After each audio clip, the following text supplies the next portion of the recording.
जर तुम्ही आमचं YouTube चॅनल सबस्क्राइब केलं नसेल तर कृपया सबस्क्राइब करा व ताज्या घडामोडी जाणून घेण्यासाठी बेल आयकॉनला क्लिक करा।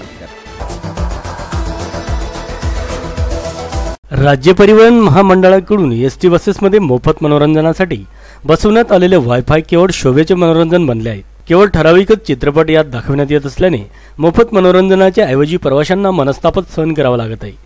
धुळे जिल्ह्यातील आगारात एसटी बसेसमध्ये हे मोफत मनोरंजनावर आधारित वायफाय बसवण्यात आले, परंतु वायफाय असे जरी म्हटले जात असले तरी यात नेट कनेक्टिव्हिटीच नसल्याने वायफायचा अर्थच काय असा प्रश्न प्रवाशांकडून विचारण्यात येत आहे।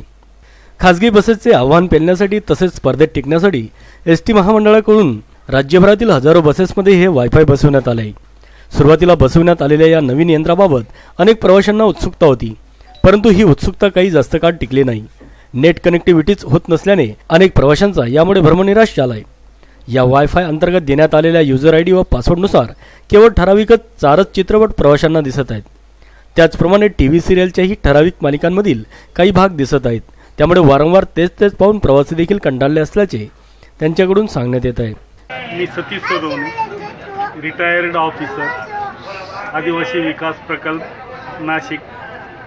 तर मी नेहमी नाशिक, धुळे, तिकडे नंदुरबार या ठिकाणी नेहमी प्रवास करतो, परंतु एस टी महामंडळाने जो वायफायचा वापर केलेला आहे, जनरली 90-100% लोक त्या वायफायचा वापर करत नाही। तर हा वायफाय कुठल्या हिशोबाने लावलेला आहे ते काही कळत नाही। विविध आगारातील बसेसना हे मोफत वायफाय बसवण्यात आले, त्यामुळे याचा वापर प्रवाशांकडून करणे अपेक्षित आहे, परंतु वारंवार एकच चित्रपट दिसत असल्याने प्रवाशांनाही मनस्ताप सहन करावा लागत आहे।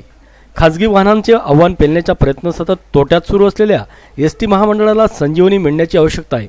त्यामुळे परिवहन महामंडळाकडून वारंवार शिवशाही बसेससारख्या नवनवीन संकल्पना राबवण्यात येत आहेत। खासगी प्रवासी वाहनांचे तोंड देण्यासाठी विविध आधुनिक पद्धतीचा अवलंब करण्यात येत आहे, परंतु यात परिवहन विभागाला यश मिळत नसल्याची स्थिती आहे। महामंडळाकडून वायफाय सारख्या सुविधांच्या नावाखाली प्रवाशांची थट्टा करण्यात येत असल्याचेही प्रवाशांकडून सांगितले जात आहे। परिवहन महामंडळाकडून मुंबई येथील एका खासगी कंपनीला मोफत मनोरंजन वायफाय बसवण्याचे काम दिले होते व या वायफायसाठी कोटी रुपये खर्च करण्यात आले। सुरुवातीला निवडक बसेसमध्ये हे यंत्र बसवण्यात आले व हळूहळू संपूर्ण बसेसमध्ये वायफाय यंत्र बसवण्यात आले, परंतु या यंत्राचा वापरच कोणी करीत नसल्याने परिवहन महामंडळ वेळ आणि पैसा वाया घालवत असल्याच्या भावना प्रवाशांकडून व्यक्त होत आहे।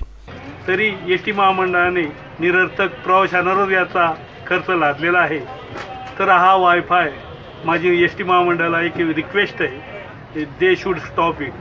त्यांनी हा वायफाय सिस्टीम बंद केली पाहिजे। मी अनेक ठिकाणी पाहिलं, पण कोणीही याचा वापर करताना दिसत नाही। माझी आग्रहाची विनंती आहे की एस टी महामंडळाने हा वायफाय बंद करावा, हे माझं स्पष्ट मत आहे। ग्रामीण भागातील प्रवाशांना या वायफाय सुविधेबाबत फारशी माहिती नाही।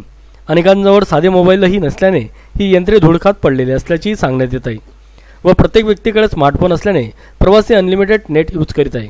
यामुळे एसटी मधील वायफाय हे निव्वळ शोभेचे मनोरंजन बनले आहे। कॅमेरामॅन हरीश मंडलिक सोबत रफिक शेख, साक्री, धुळे।